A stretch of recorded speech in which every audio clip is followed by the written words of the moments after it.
Wake that ass up. Early in the morning. The Breakfast Club. Morning, everybody. It's DJ NV, Angela Yee, Charlamagne the God. We are the Breakfast Club. We got a special guest in the building. Yes, sir. Van Jones. Yep. Welcome back. My brother, how are you? I'm good. I'm blessed. Tell us what is reform. Let's start there. Because you're the CEO of reform. I'm the CEO of Reform. You know, when Meek Mill went to prison for total nonsense, so many people around the world really got involved in getting him out, but including not just the Grassroots, including you know Jay-Z, Robert Kraft, owner of the Patriots, Mike Rubin, owner of 76ers. You had him on the show. Mm-hmm. And it became a movement that really showed something that people hadn't thought about, which is that you got 6 million people who are under the control of the criminal justice system. 2 million are locked up, but 4 million are caught up on probation and parole. And that's really the revolving door. If you talk about the revolving door back into prison, it's that dysfunctional, super punitive, stupid probation and parole system that puts people back in prison on nonsense. Mm-hmm. It's not like, oh, I violated parole, I violated probation. That doesn't mean you're out there jacking cars or selling drugs. I was 15 minutes late for a meeting. Right. And now I'm back in jail for 9 months.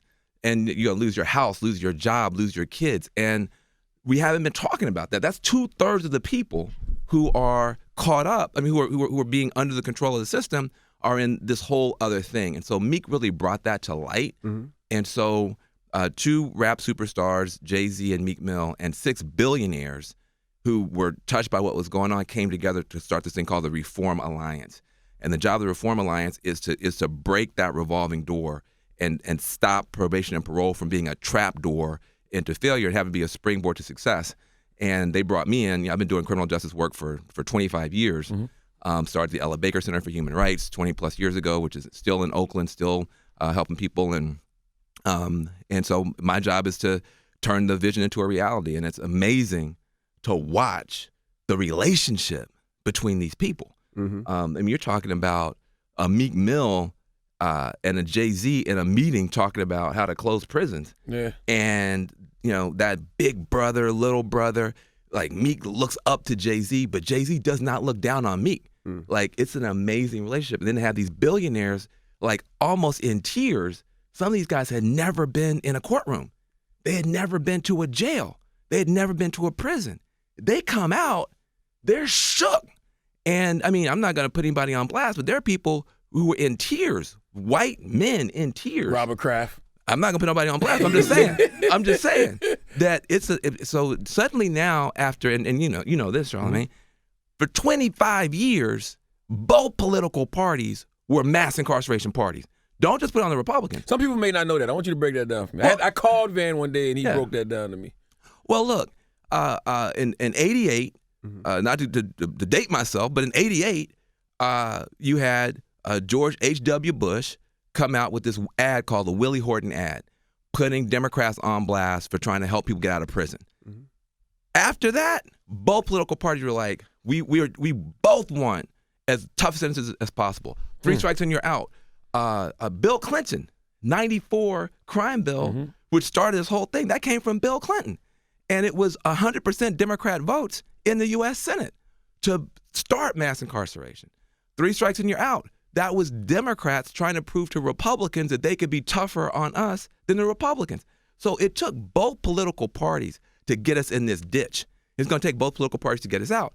And so when you have a situation where for our whole adult life, for 25, almost 30 years, both political parties were cheerleading. Even 2008 when Obama ran, no criminal justice platform in the Democratic platform, no criminal justice plank.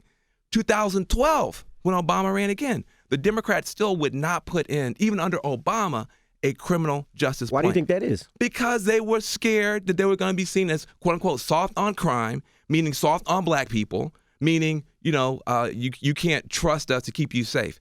And so for literally 3 decades, it's been all negative. It wasn't until Black Lives Matter, Trayvon Martin, that the Democrats started to turn the corner. So then in 2016, we did finally have something in there under Hillary. Mm-hmm. But we couldn't even get it done under Obama with the Democrats. What did you think about Obama? Do you think he did enough for African American and black people? Listen, he did everything that he could do, given the fact that, listen, it's a different, Black Lives Matter changed the game. Mm-hmm. Do not forget that before Black Lives Matter, if you were trying to talk about race and racial relationships and you were an elected official, you were going to have a scope on your forehead because that was not considered okay. Obama almost had to go out of his way to make sure people knew he was for everybody.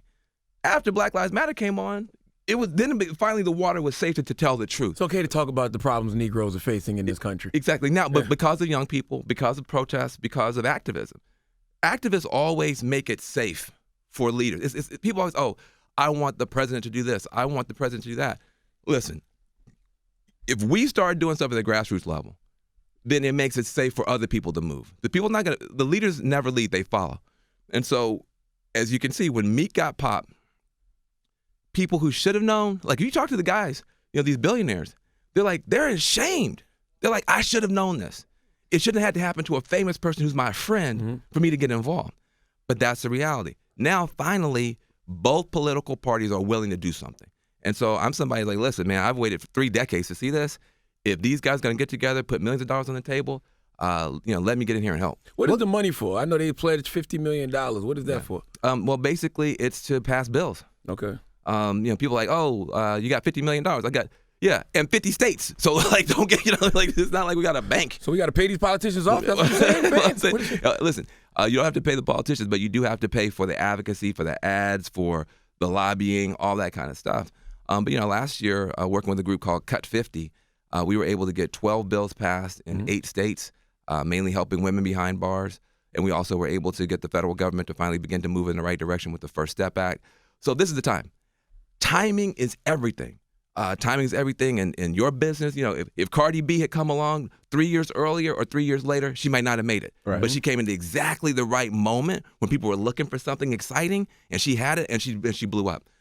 Similarly, right now is the time to get something done on mass incarceration, on criminal justice, on what's happening to our people, because you have people who finally have gotten it to the point where we're spending so much money, we're doing so much stupid stuff. Nobody would spend $80 billion doing the type of stuff that we're doing right now, hurting our community, if they could start from scratch.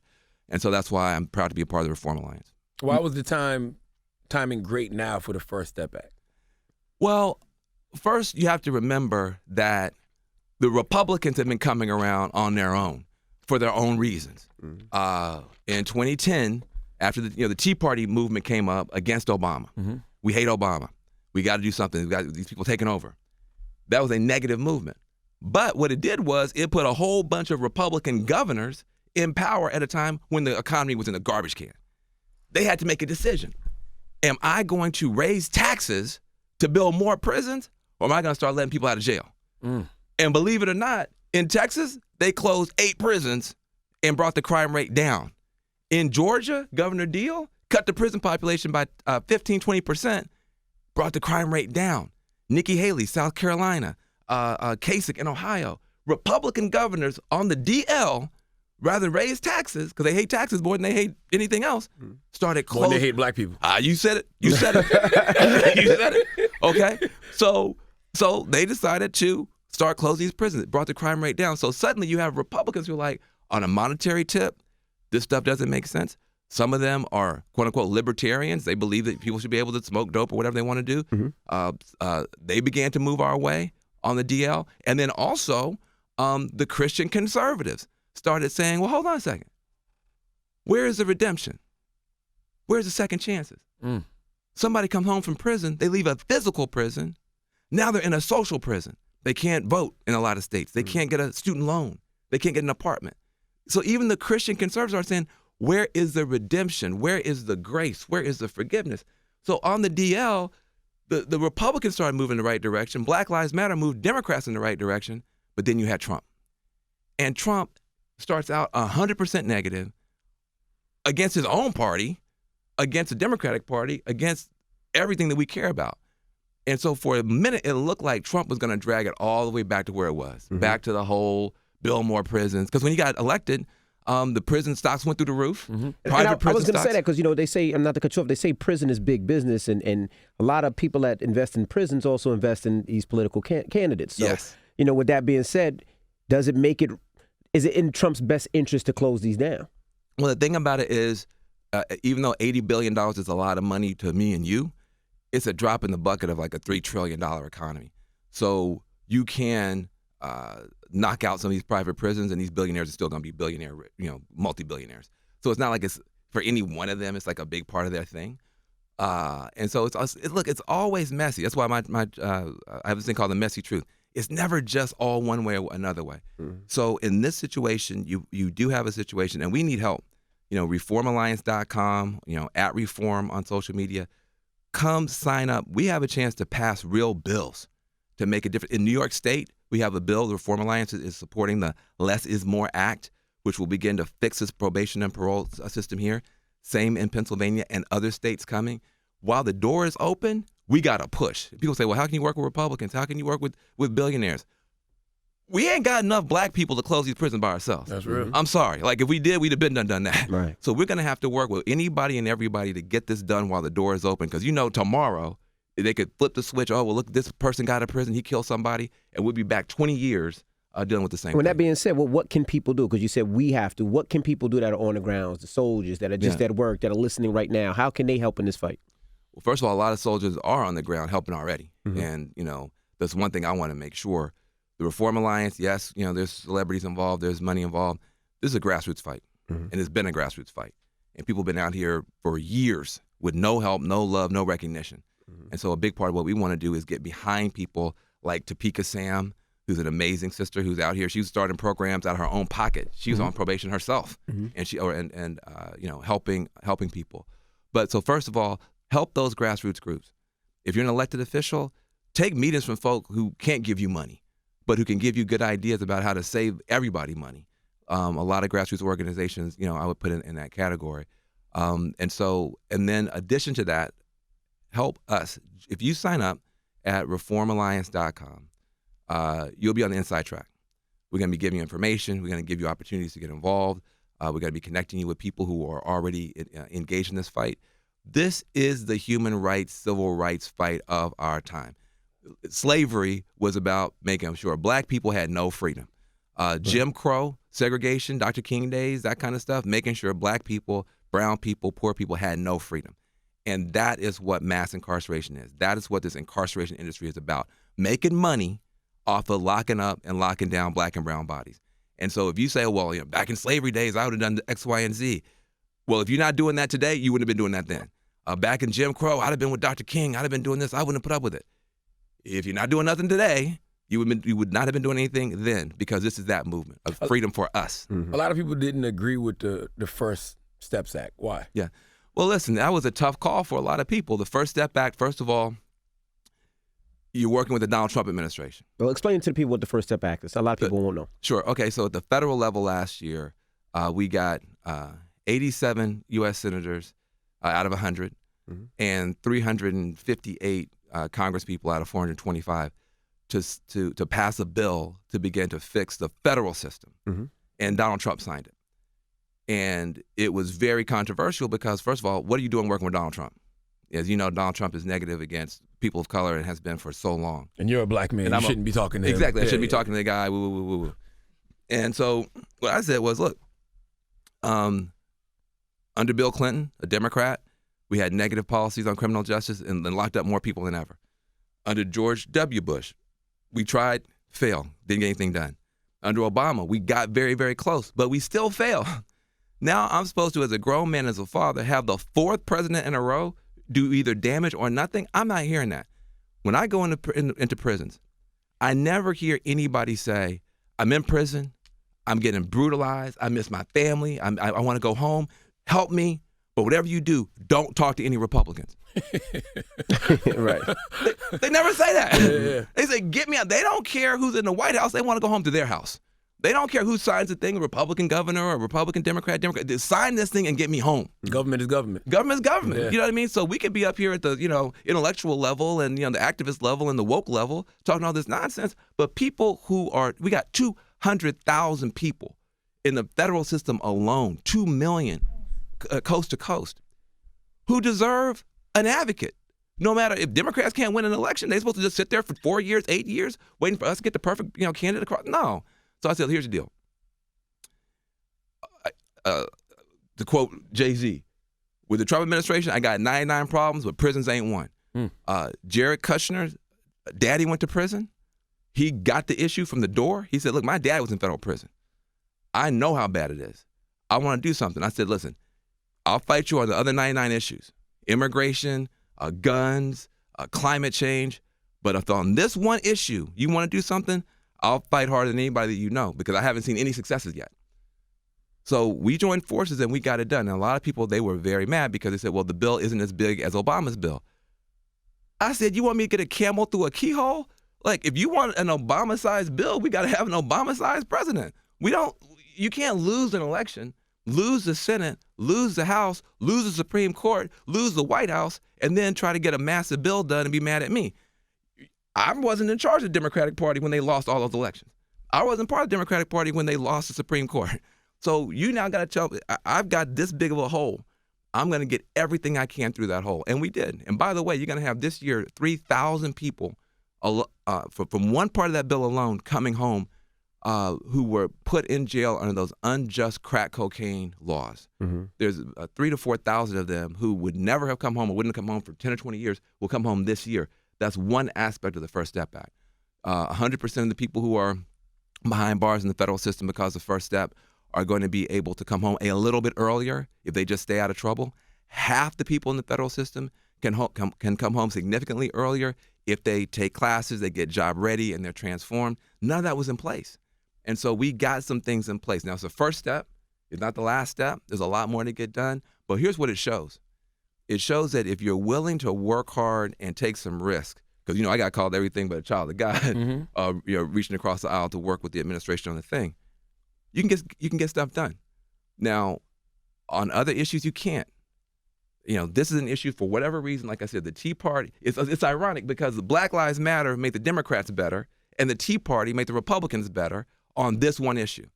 The other issues, we'd have to fight. Do you think a lot of people don't necessarily understand the prison system? Meaning, when you talk about release and you talk about some of the people being released and then you listen to the president makes it seem like, the only people that we want released is murderers, rapists, and those mm-hmm. criminals, where you're just talking about people that were selling drugs and now, marijuana is legal in a lot of places. A lot of people I don't think necessarily get that part of it. Look, I think more people are beginning to understand it. Obviously, what's interesting is this addiction crisis on opioids, which is hitting white communities, mm-hmm. I think has changed a lot of the white lawmakers' mindset. Mm. Now it's hitting their cousins. Now it's hitting their voters. Where was y'all when this was crack? Exactly. When it's crack cocaine, it's like, listen, send in the SWAT team. I don't see the SWAT team going into Appalachia. Mm. I don't see the SWAT team going into, Indiana. True. And throwing people on the ground and destroying their families. And it breaks my heart because I saw that happening all through the 80s and the 90s to our community. But you have to take the good where you can. Mm-hmm. And so now I see they have a different attitude. They're like, oh, man, people are addicted, they need help. I'm like, yeah, you think? You think? When rich kids get on drugs, they go to rehab. Poor kids get on drugs, they go to prison. I've seen that my whole life. So to me, it's a learning opportunity. It's an educational opportunity to get people who have been missing in action on this fight and get them involved. I think when you get to the people who have done dirt, who have hurt people, they're people too. Mm-hmm. That's not what the Reform Alliance is focused on right now. But you can't throw people away. You take anybody and you put them in a negative situation, they're going to do negative things. 9 times out of 10. Some people, no matter what you do to them, they're going to come out positive. Some people, no matter what you do to them, they're going to come out negative. Right. So, but for me, I don't think we have genius to waste in our community. When I spend a lot of time, behind those bars, some of our, as you know, some of our best, most creative, most insightful, most philosophically profound, most artistically gifted people right now in our community are locked up. Mm-hmm. And you say, well, how come the Black community isn't doing this? How come you're not doing it? Let me take your best and brightest out of any community and lock them away for doing stuff that almost every kid does. Mm-hmm. When I was at Yale, I saw more kids doing drugs at Yale than I ever saw in a housing project, and they had more money. They were doing more drugs. None of those kids at Yale went to prison, not one. And yet the kids in housing projects 3 blocks away were going in by the dozens. So if you did to the rich community, your kids are doing this stuff, your solution is not rehab and a hug. Your solution is 12 years in prison. those communities would be devastated too. Damn right. And so the Reform Alliance, I'm proud to be a part of it because we're starting a conversation.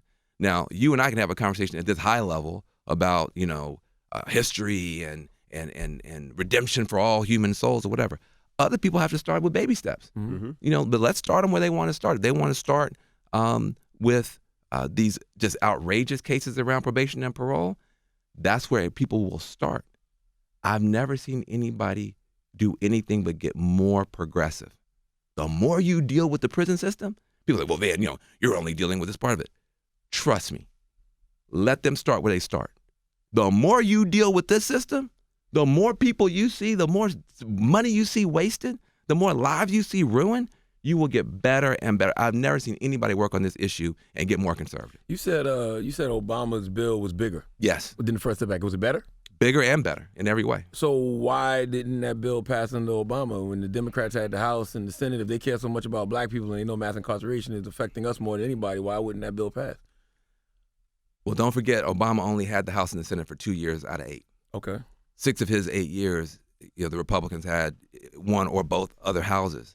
And now, of course, now with Trump, he just does whatever he wants to. But, Obama wanted to follow the law and follow the Constitution. And so he wasn't willing to just destroy the country to get his way. Maybe you could criticize him for that. But he was trying to follow the law. He was trying to follow the Constitution and then also get things done. But to be honest, Black Lives Matter changed the conversation. But that was halfway through his last term. Yeah, he wasn't Barack the first president to ever even visit a federal prison? First sitting president ever to go into a federal prison and sit down and talk to people, and that was huge. But that was he had a year and 4 months left on his last term when he did that. So unfortunately, like I said, by the time the mass movement broke out of Black Lives Matter, the Republicans had the Senate against Obama, they had the House against Obama, and Obama had very little time left. That said, he did everything he could do. I mean, you can't fault the guy. I mean, he, both of his attorney generals were trying to pull the feds up off of us on dumb stuff. He told his attorney general, both of his attorney generals told those feds, quit giving people maximum sentences for minimum nonsense. Quit, stop doing that. As soon as Trump got in, Jeff Sessions reversed it and went back to the negative. So, these elections matter, and it's not the only thing, but it really does matter. How are you incorporating the activists who've been laying the groundwork for years when it comes to prison reform? Because they give you flack because they say you give Kim Kardashian all the credit. Hey, listen. Call the hero. Call the hero. Hey, listen, I'm telling you right now, I was in the Oval Office with Kim Kardashian, with Donald Trump, with Jared Kushner, with Ivanka. And I saw Kim Kardashian move this president. Now, that doesn't mean, and she will tell you, that she would have never even known about the issue had it not been for activists. And the activists who are on the front lines who, lifted up Miss Alice Johnson's case, people like Topeka Sam, people like Brittany Barnett, black women activists who lifted up Miss Alice Johnson, they lifted her up for the purpose of somebody like a Kim Kardashian taking that ball that last 10 yards where they couldn't get to. And so when you're really in the work, you're not sitting up here saying, well, why is this person getting credit? You're so excited about the victories, about people coming home. So, but I cannot tell a lie. All the activism in the world, and listen, I've been an activist on this for 25 years. If you had not had a Kim Kardashian, somebody who Trump could relate to, TV star, we wouldn't have won. And so I have to give her credit. At the same time, people act like credit is like a finite resource. You know what I mean? You can get more accomplished when you stop worrying about who get the credit. Yeah. It's Absolutely. listen. Lewis Reed, a brother who came out of prison, now part of Cut 50. Part of the reason that we were refusing to die on the First Step Act, they killed us 20 times. The Republicans killed us. Democrats killed us. They wrote us off. Lewis Reed from Cut 50 was talking to people in federal prison every day. They were calling him every day. Don't give up on us. Don't give up. Okay, please help us. Please help us. We couldn't quit. You get tired and you say, well, listen, maybe next year. They say, no, next year is too long. Help us. So when you're connected with the grassroots people and the grass tops people, when you're willing to work with both parties, all races, to get something done, you can get something done. But you can't listen to the people who are going to say, well, that doesn't look radical. I'd rather look conservative and have a radical outcome than look radical and leave the status quo in place. And so that's really, I think, as black people, what you're going to notice now, the entire Democratic primary will come down to who do black people pick. Now, that's a quick question. So what are your thoughts on the 2020 candidates now? Who's good? Who's good for the fight? Now, correct me if I'm wrong. You was a Bernie guy, right? Everybody said I was a Bernie person just because I was willing to be honest. When Bernie was whooping Hillary and people were pretending like it wasn't happening, I would just tell the truth. I said, how you gonna have this dude who's like a 470-year-old Muppet socialist-looking dude get 47% of the vote? That's ageism now. I mean, I'm just saying. That is Look, all I'm saying, look, I'll call it black, I call it old, I call it young, I call it like it is. This dude, nobody heard of Bernie Sanders. He looks like the dude from the Muppet Show, and he definitely looks like the dude doesn't from he? the Muppet He Show. does look like the dude from the And he Muppet got Show. Just like 40. the dude from the Muppet Show. And he One got- of the professors with the white coat Exactly, on. with the white thing, yeah. I'm like, we got a Muppet That's running for funny. president, and he got 47% of the vote against Hillary. You have to tell the truth about it. People, Right. no, that was I said, no. I remember when Dennis Kucinich ran on the same program, he got 3% of the vote. Bernie ran, he got 47%. See, I remember all these numbers. I remember all Didn't this. Dennis run like 4 times, though? Yeah, and Dennis ran. He was like a professional candidate. He never got more than 3% with the same platform. So I said, how is this dude getting 47%? Something's wrong. Something's wrong. And man, they were so mad at me. Oh, you're hurting Hillary. I said, I'm not giving 47% of the vote to Bernie. I'm just reporting the facts. Right. So now I have a problem because everybody knows running for president. I've known Cory Booker for 25 years. I've known Kamala for 20 years. I've known Elizabeth for 12 years. I've known Bernie for 10 years. I've known some of the people who were going to run. Eric Garcetti, I've known him for 30 years. So imagine if everybody you know the same year runs for president. And I was going to say that. Does that help? Because now you got split. The vote split. You voting for your friends, man, or you voting for policy? Come on now. Look, I'm going to give him a year. Luckily, I don't have to vote for a year. But it's I mean, because I'm going to be honest. When you know people, it's hard because you're like, look, I know too much. You know what I mean? Like, I know too much. So I have to have I smoke weed with Kamala. I didn't say that. See, you got Kamala in trouble with that last time. Snoop or was it Tupac? Which one was it? I'm just curious. You got her in trouble with that last time. So look, all I'm saying is that I've got to now see these people through new eyes as candidates, not as my friends, not as people I grew up with, but as candidates for the highest office, and see how they do. I guarantee you, some people who everybody's betting on right now are going to slip, stumble, and fall. People are writing off and don't care about it all are going to wind up just shocking people, and people are going to be, oh, I never thought I'd be excited about this person. So we have a year. But everybody's afraid we got too many people running. I don't agree with that. You don't think so? No. We have a year. So listen, nobody gets to vote until February of next year. So for a whole year, you're going to get a chance to see people grow, make mistakes, improve. You're going to get a chance to really know these people. By the time you go vote next year, you will be very clear about who's good and who's not. And whenever you have a big field, you wind up with a stronger candidate. We had a big field that gave us Bill Clinton, a big field that gave us Barack Obama. Frankly, it was a big field that gave the Republicans Trump. And as terrible as Trump is, he's a monster. I mean, he's impossible for anybody to stop right now. So I'm not scared of the big field, but just at a personal level, I just have to relook at everybody. I know all their strengths and weaknesses. I'm proud of all of them. I feel old, to be, I just turned 50 last year, so I feel like, wow, like I'm so old that my friends could be president. That's old. Let's stay on this for a second, because I got a couple questions about this. You said something very interesting. You said it's going to come down basically to the black vote in 2020. 100%. That's going to be a problem for a lot of these Democrats because they've always been scared to talk to black people. They've always been scared to talk about a black agenda. Yeah. So how's that going to affect their campaigns? They're going to have to figure out that the Republicans have a core vote. And their core vote, white, male, evangelicals. They're not ashamed of that. They don't run from it. They run to it. They love their core vote. They will fight and die for their core vote. The core vote in this Democratic Party, black women. Black women voted 96% for Hillary. That's like almost unanimous. It was black women who, put Stacey Abrams in play.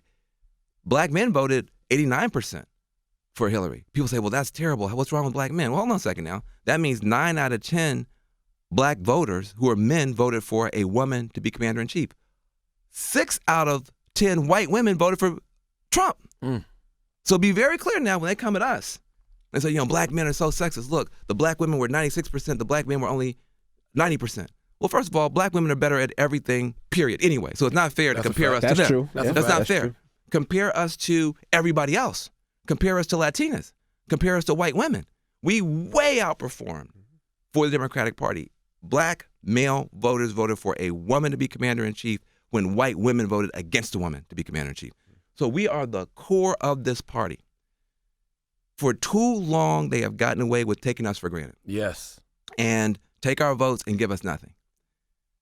Those days are over. And they got to speak to us. They're gonna have to come and talk. They got to come on your show like they've been doing. You see them lining up to come on your show. Yeah, I said, can you send them over to my show? How come you get everybody on your show? But they got to have a real black agenda though. Like I don't Yes. want to ask them that question and they say things to me like, "Oh, a rising tide lifts all boats." And a black agenda is an American agenda. No. We need specific things for black people. What does that look like to you? Well, I think for me, criminal justice reform is for us. I believe criminal justice reform is a key because that school to prison pipeline, instead of having a school to success pipeline like other communities, we got a school to prison pipeline. Mm-hmm. That is destroying us. So that has to be taken care of, number one. And there's a lot of other issues you're going to hear a lot about that you have never heard before in a presidential campaign. Stuff like what they call black maternal morbidity. What is that? Yeah, what is that? That is black women dying having babies when very few other communities have that as a problem. That's a real thing. Yeah, that's a real thing. That's a real thing. And why is that though? Well, it's because I believe it's because of racism in the medical system. When a black woman says, "I'm hurting," people say, "Oh, well, she's just complaining. She's just a diva. She's just a drama queen." A white woman says she's hurting. "Oh my God, let's help. A black woman says, "I don't feel good. Oh, well, she'll be all right. They're strong." Somebody else says it. "Oh, well, let's check. Oh God, her blood pressure is dropping. We got to do something." So black women are dying at incredible rates having babies. And it's never been a campaign issue. It will be a campaign issue this year because those Democrats know that it was the black women who said it's going to be Hillary, not Bernie. When Bernie Sanders was in Iowa and in New Hampshire, he was doing well, all white. He got to South Carolina where black people had a chance to talk and black women had a chance to talk. His campaign was over. Now, he kept running. But he couldn't win in the South because our party in the South is black women. Mm-hmm. And black men, but black women leading, as always. So you're going to have to deal with those issues. And you've never seen that before. I want both political parties to have to fight to say who can be the best on criminal justice reform. Not who can lock up the most people like it's been, not who can be toughest on crime like it's been. I want Republicans and Democrats fighting and say, no, we're going to close more prisons. No, we're going to be more fair. And then also on some of these other quote unquote sleeper issues that affect our communities. And I think we have to insist, and I love what you just said, don't give us a whole nonsense. A rising tide doesn't lift your boat if your boat got a hole in it. Damn right. Our boat got a hole in it. That's right. The way that black women are being discriminated against in the workplace and by the medical establishment, that's a hole in our boat. The way that our kids smoke a joint and go to prison and your kid smokes a joint, puts it on Instagram and nothing happens, that's a hole in our boat. So how are you going to plug these holes in our boat? Don't tell me about a rising tide. Because we're drowning in this rising tide. Senator Kamala Harris, yes, her record as a prosecutor is in question. Yes. You're someone who's always big on prison reform. We know that. So how do you feel about her former history as a prosecutor? I feel mixed about it. I love Kamala. I've known Kamala for 20 years. I've known her sister Maya longer than that. It's weird because in her moment, when she first came out talking in California about, I'm not going to be tough on crime, I'm going to be smart on crime, that was radical. Mm-hmm. She said, she stood up when she was a DA in San Francisco and refused to have the death penalty against somebody who was accused of killing a cop. That was radical. Mm-hmm. A black woman in California, people say, oh, well, California's so liberal. Have you been to California? Mm. Outside of LA and the Bay Area, it's Calabama. Mm-hmm. That state is all red except for 2 little blue spots. So to have a black woman in those days talking about, I'm not going to be tough on crime, I'm going to be smart on crime. I'm not going to give the death penalty to anybody, even a cop killer, and stood by it. That was considered radical. At the same time, there was other stuff she was doing that we didn't like and we didn't understand. And now the times have moved to the point where her radical part seems small and the parts that were problematic seem big. So it's just the problem when you're in public life for so long, what was cutting edge yesterday, now it's behind the times. Mm-hmm. And so that's going to be her problem. She's got to explain that. She's got to come, and she can't act like she's being treated unfairly. The times have changed. But in the black community, we've been clear since '92 that they were treating us wrong.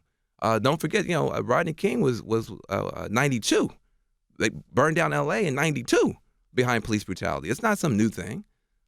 This issue has been with us, and so she's going to have to deal with it. Yeah, and we can't act like even the people that a lot of us say we like, they signed that 94 crime bill. Bernie Sanders signed that 94 crime bill. Joe Biden signed that 94 crime bill. Biden was terrible. I mean, look, I love Biden. I mean, listen, I know all these people. I work for Biden in the White House. His middle class task force. I staffed that for him. What do you mean he was terrible? Criminal justice. Oh, got you. He was horrible. He was on there trying to attack the Republicans from the right. He was like, the Republicans are not going to put as many people in prison as we are. But don't trip. There were civil rights leaders, Negro preachers, signing off, saying, do something about these crack dealers. Fine, do something. But you're going to then say that the white dude at the country club who has powder cocaine, if he ever gets arrested, which he never will be, and he ever does any time, which he probably won't, he's going to do 1 year. And then the brother on the street corner with cocaine with a little bit of baking soda in it, same drug, just some baking soda to make it crack, is going to do 100 years? Yeah, that's crazy. 100 to 1? That was Biden's solution. That was the Democratic Party solution. That was Bill Clinton's solution. That's what Hillary Clinton was out there caping for. So that's why when people come at me, you're working with Republicans, what the hell, blah, blah.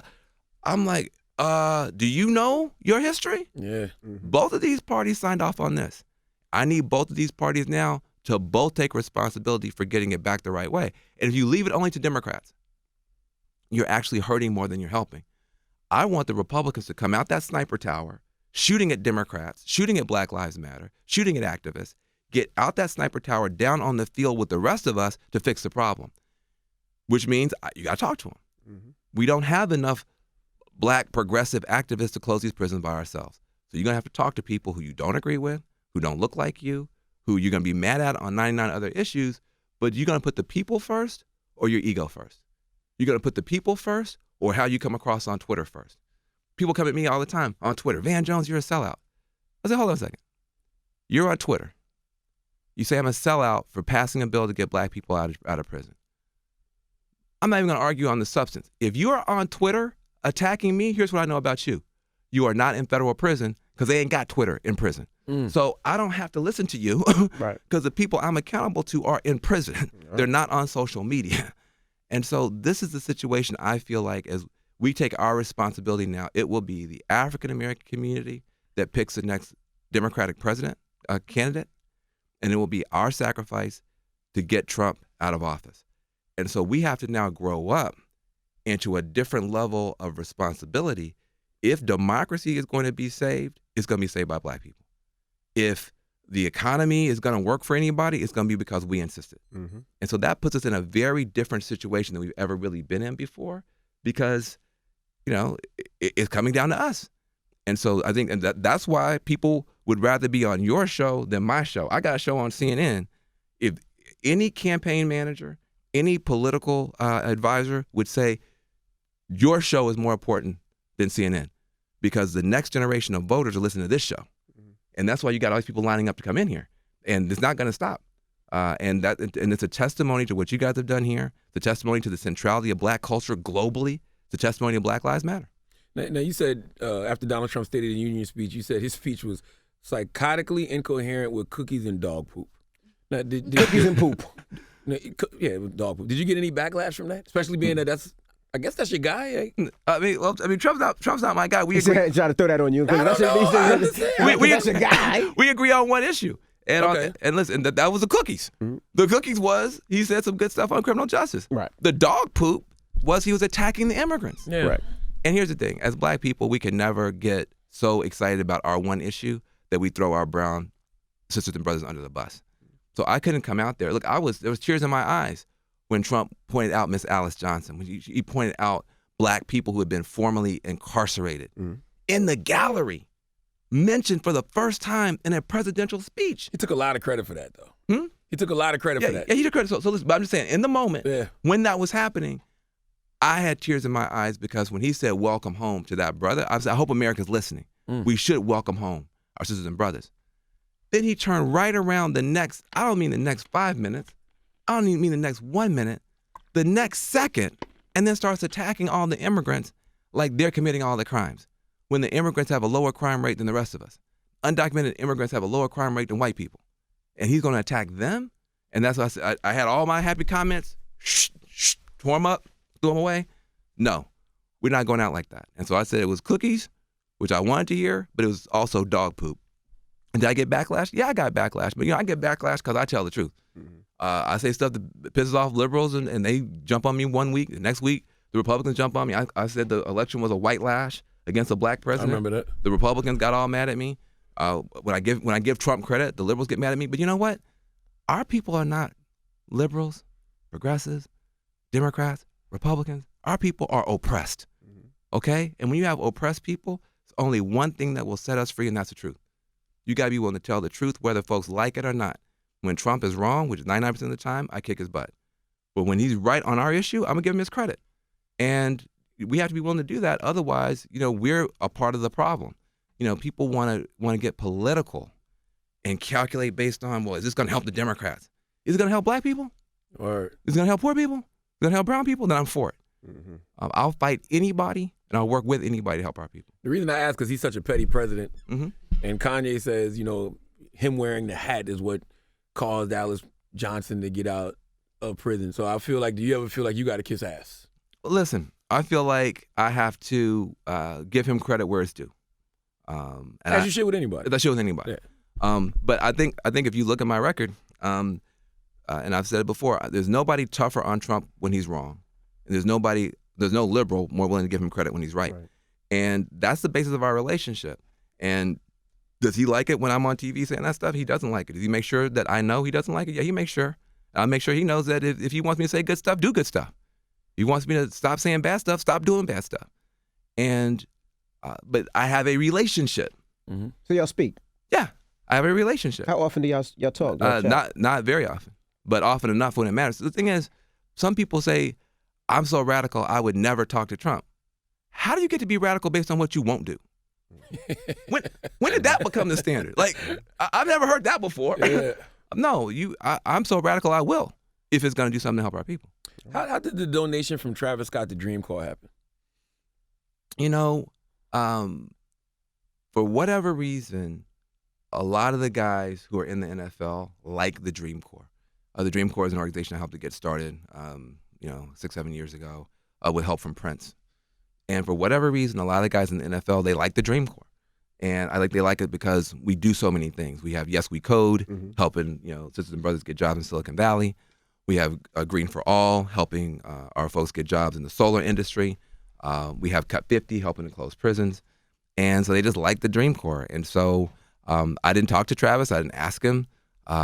He just announced it. You heard it on the news. Yeah, I mean, I was on my phone. I was like, what? So. But he cashed after you $500,000? Yeah, I mean, I was like, you say you saw it on your phone? No, he seen the story on his phone, man. Oh, I was like, what? Venmo. Did the money come in? I don't know. I have to ask the team. But I appreciated it. And the thing about it is, you have two different strategies. Mm-hmm. You have Cap, who says, I'm not going to deal with these guys, but I'm going to reach in my own pocket, Kaepernick, and I'm going to give money to the community, and I'm going to challenge other people. So that means money's coming into the hood from his strategy. You have other people, like Eric Jenkins, and say, no, I'm going to make the NFL reach in their pocket and give money to the hood. But from the hood point of view, that just means both are making money come into our community. Mm-hmm. And what you have to appreciate, and we don't talk about history enough, you have to appreciate that these NFL protesters, they're not the first black athletes to protest, but they're the first athletes to protest and make something happen. When Muhammad Ali protested, he made history, but he didn't make professional boxing do one thing to help the hood. Not one thing. When never thought about that.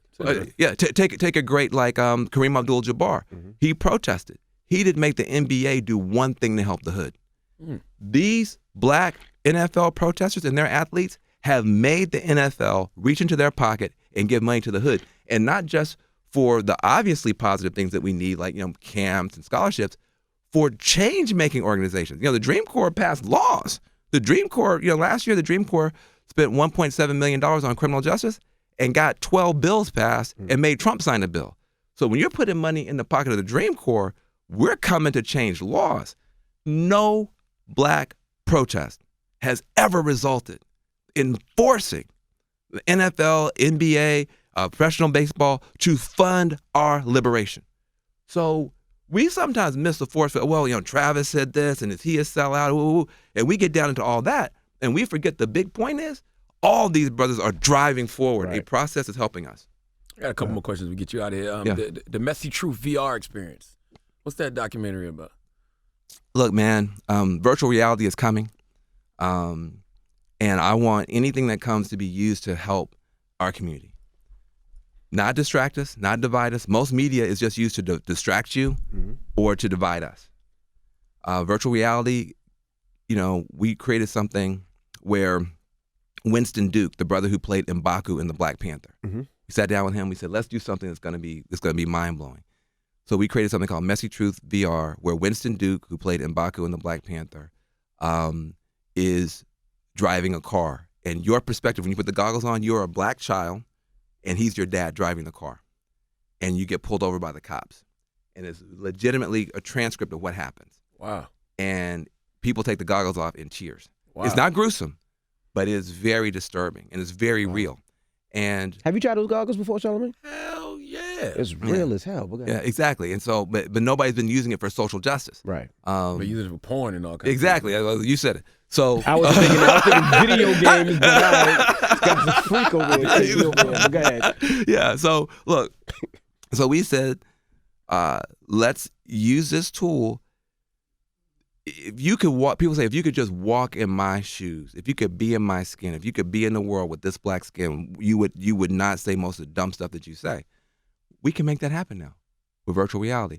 So when you lift your hands up, your hands are the hands of a small black child. Okay? Like the technology is to that point where you literally are in the skin of somebody else. So the cop's screaming at you, put your hands down. Exactly, all that kind of stuff. And so, and we're gonna do more of them.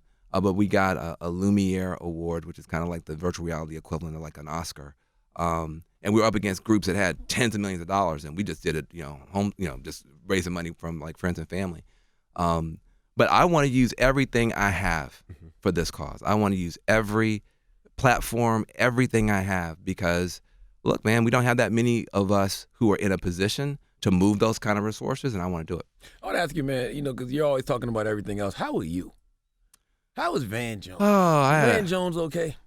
I had a rough year last year. Yeah, I remember the story came out that you was getting a divorce. Got divorced. My mother died. Sorry to hear that. Sorry to hear that. Yeah. So, God is good. It's like I got a lot of positive things. Had my first TV show, the Van Jones Show, is like a real thing on CNN. I have another show coming out this year called The Redemption, 8-part docuseries on criminal justice on CNN. With your wife, was it the fact that y'all grew apart? Because talking about all the things that you do, you work so hard, and that got to be hard for your spouse. I wouldn't marry me. I'll tell you that. But we're still best friends. I mean, it's crazy. Like Jen and I, we've been best friends for 20 years.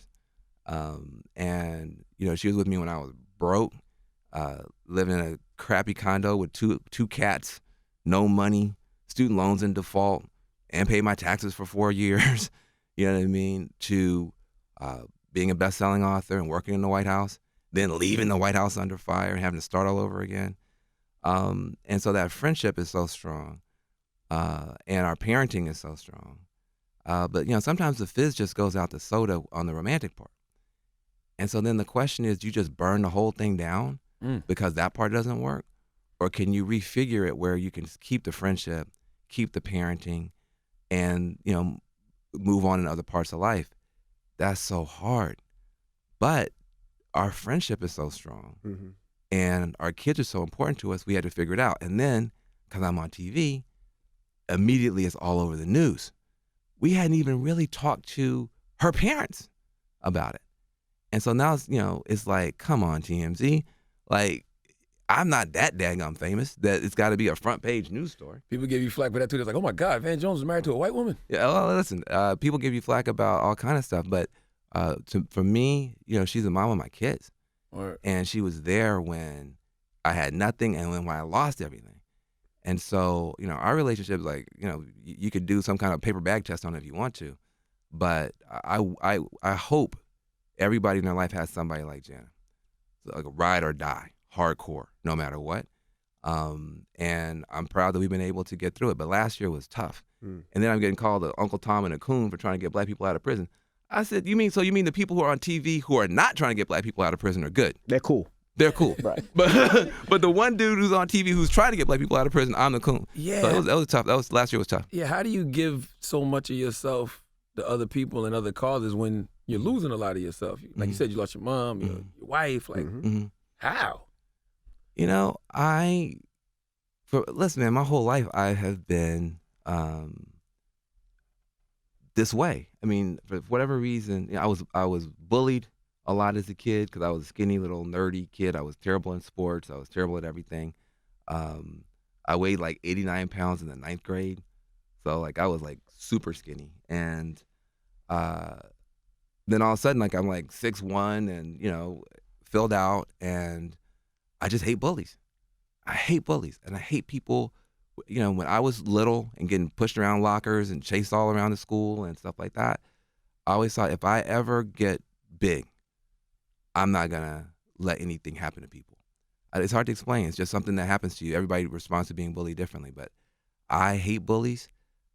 When Donald Trump is bullying people, I hate it. When Nazis and bigots or anti-gay people, whatever, I can't stand it. I cannot sit still. And so it's just who I am. Do you take some time for yourself? I take time for myself on planes. Damn, man. 'Cause what worries me, eventually everything's going to catch up to you at once. Mm-hmm. And that could be at a time when we really need you. Well, you know what I mean? Yeah, look, I You worried about yourself? I said we really need you. That's why I said that's why you got to take time for yourself. Yeah, look, have you given yourself time to grieve over your mom? Or look, I wish I could sit up here and lie. My problem is I can never lie. Well, yes, of course. I'm not gonna lie. Like I haven't had a moment from last year. Mm-hmm. My mom passed away in November. In December, we had to pass this daggum bill. And then as soon as we passed the bill, then the Reform Alliance had to get launched. So look, I'm just gonna be very honest. Like there are seasons in your life where things are out of balance. Right. And I'm in that season where it's a lot of work. It's a lot of trying to help. This season can't last forever. I'm going to be in a cemetery somewhere. So I know that there's got to be another season where I do catch up to myself. But I just feel like right now the door is open for justice.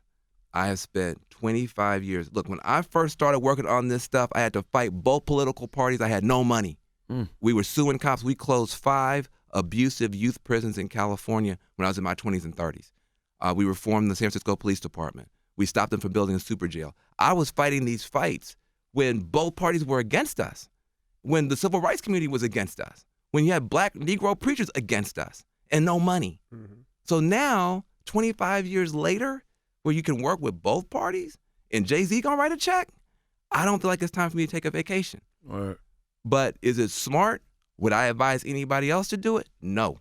It'd be much better to have a balanced life. But to me, I'm going to tell you the truth. I don't think it's the season for that right now. Maybe this summer, once the Reform Alliance is up and we pass some bills, I know sometime it's going to be that season. But right now, our people have waited too long. Better to be sad when it's cold, man. Don't wait till the summer. Summer, you going to be out here. You single now, too? You know what I'm saying? Hey, listen, I'm going to tell you right now. I wouldn't date me. Don't do it. It's not a good idea. It's not a good idea. We appreciate you for joining us this morning. Yeah, well, thank you for asking. What can they go reform? Reformalliance.com. Reformalliance.com. All right, well, it's Van Jones. Yeah. It's the Breakfast Club. Good morning.